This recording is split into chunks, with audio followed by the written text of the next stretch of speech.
آقا سلام و درود. امروز اومدیم یک نکته براتون بگم.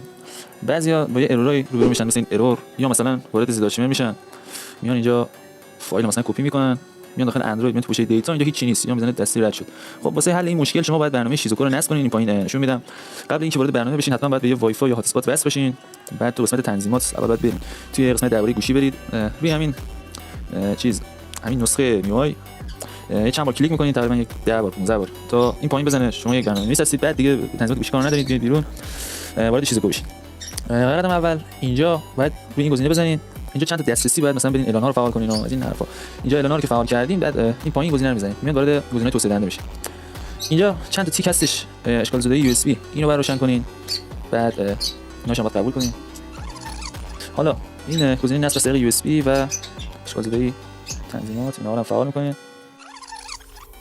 خب حالا روی این گزینه اشکال زدایی 20 کلیک می‌کنید.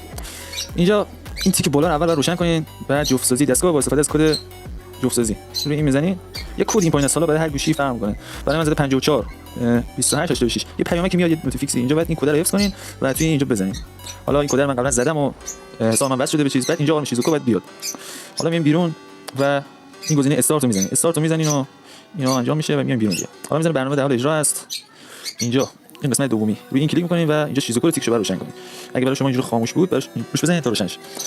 حالا اگه بیاین داخل زد آرچیور مثلا چیتو بردارین، بیارین دیتا، حالا میبینید باز شده، الان فایل کاملا نمایش داده میشه. توی پاپی هم بریم بزنین، قشنگ بالا میاد براتون، قشنگ بالا میاد. ممنون از اینکه آموزش نگاه کردین.